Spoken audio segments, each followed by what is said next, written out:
Afternoon, everyone. Welcome back. Triple Crown here, coming to you from Vancouver, British Columbia.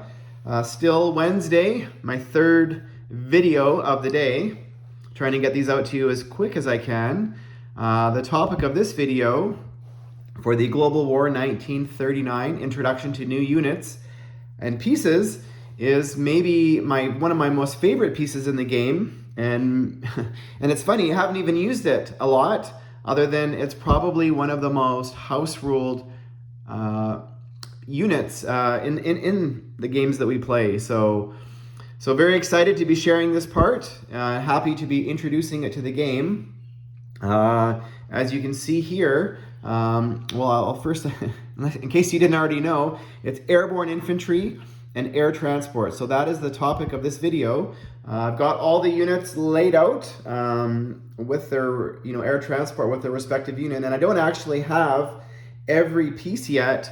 But I just want to clarify that as most of you, I'm sure as you started playing some of the Global War stuff, it's you slowly start to acquire the stuff. You don't get it all at once. So the Italian units, I will say that I'm still under development, but in the rule book, each individual para will be referred to by its unit, and same with the air transport. So I've tried to get unit specific because when we did research on the airborne infantry and air transports, we wanted to be as specific as possible and what they did, how many you had, when they came into the war. So a lot of this stuff we tried to reflect historically as accurate as possible. So for Italy, they are going to have the airborne infantry are going to be called the 185th Infantry, and their air transport is going to be the Fiat G12. For the Germans, obviously, their infantry is going to be the Fallschirmjäger, and their air transport, I've referenced this in a previous video, but the Ju-52. For Japan, their airborne infantry is going to be called the IJAAF, and their air transport is going to be called the Ki-57 Tupsi. Now for the Western Allies, obviously the C-46 and C-47 was the most commonly used air transport, so that's what the Sculpts have decided to go with. And for the UK and Commonwealth, their airborne infantry are referred to as the first para. So that's for Canada, UK, and also Australia. And I believe actually the Far East Command are going to be referred to as the 44th Airborne Infantry. Russia is a little bit different. They're still going to have their elite guards, which they had in the original version, but upon research discovered that all of their elite guards were also dually trained as airborne infantry. So it's a dual unit. It's going to be an elite guard, also an airborne infantry. And their air transport is actually the only air transport in the game that's going to have the ability to attack and defend. Mind you, it wasn't very much, but their air transports did have that ability. So historically, their air transports were going to attack at a 2 and defend at a 1. All of the other air transports in the game are going to basically have no attack or defense value, but they will be subject to AAA fire. Now again, this common theme, we did not want these units to be anything that was going to be game breaking. So what does an air transport do? Well, so basically it can take one airborne infantry or one regular infantry as cargo. So nothing game breaking, and these units are going to be specific to each nation, meaning that if Germany starts the game with an air transport and airborne infantry, same with Russia, but everybody else gets theirs later on in the game to deal with, America on turn 1 can't be purchasing airborne infantry, for example. They get theirs later on, and they had more, so they're able to purchase more as the game goes on. So just to clarify that point. Now this is I guess to talk about how far the air transports can go. So their movement is a little bit less than a bomber. They're able to move 5 spaces.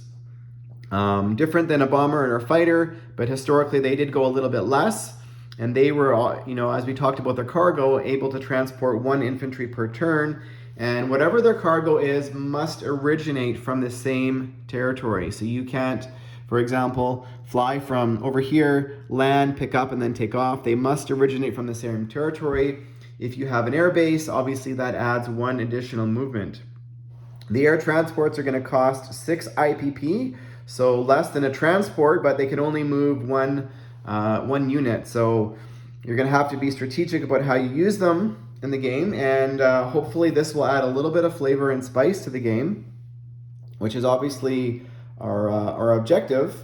And when the airborne infantry are para-dropped into a territory, they are going to add +1 on the attack value for the first round of combat, which is, I think, similar to the original version of 39. So that's, and all of these sculpts and units are going to be available from HBG. Some of them are 3D printed, some of them are not, but all of them are currently available under their designation, which will make specific as the rule when the rules come out. So and obviously we're going to have links when all the pieces come out, so you're able to go on and buy those individual sculpts if you want.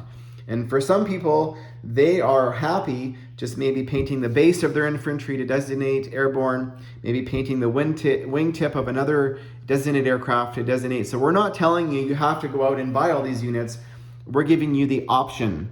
But we're going to be referring to the specific units in the rulebook as a Yak 6, for example, /air transport. So so you're going to know exactly what it is. For the America, it's going to say 82nd /101st /airborne. So you're going to know specifically what that unit is.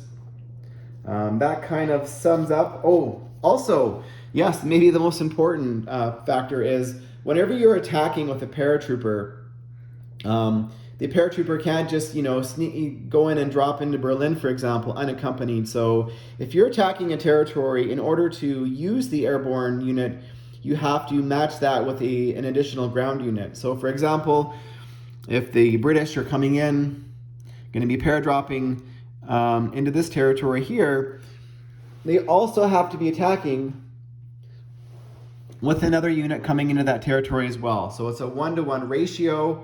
The airborne infantry can't be going in unaccompanied by itself. So there's going to be no surprise sneak attacks on capitals or territories or behind your line of defense. They have to be accompanied by another unit.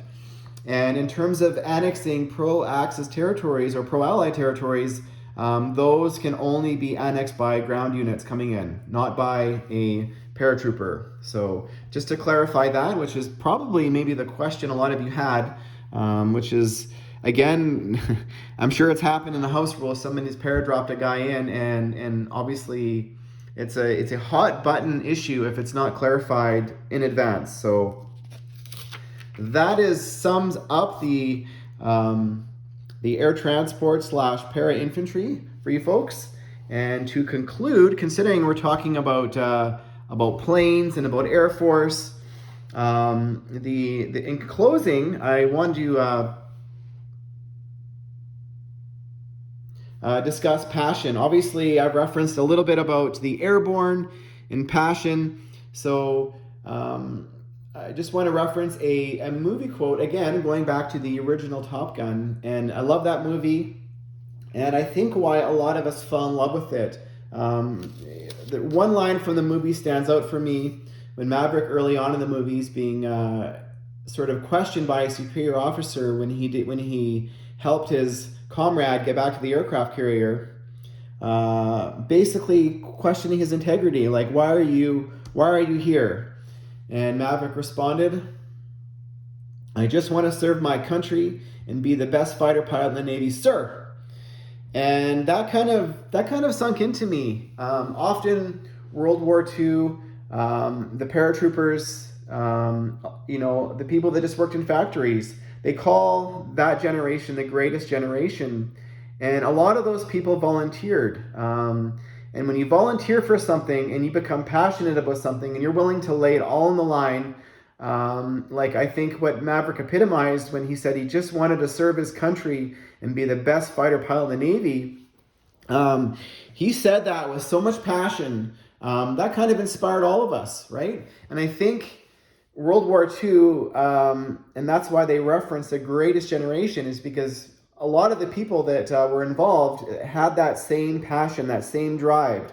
The paratroopers volunteered. They wanted to be the best. They wanted to serve their country. They wanted to lay everything on the line. So I guess going forward from here, I would encourage everyone to find a noble thing that they want to become passionate about and go after with that same determination that Maverick did in Top Gun. So, go after it with that dog on the bone mentality, that objective is already yours, and you're going to do everything in your power to achieve whatever it is you're going for. So that's all I got, folks. Thank you for watching, and stay tuned for more videos.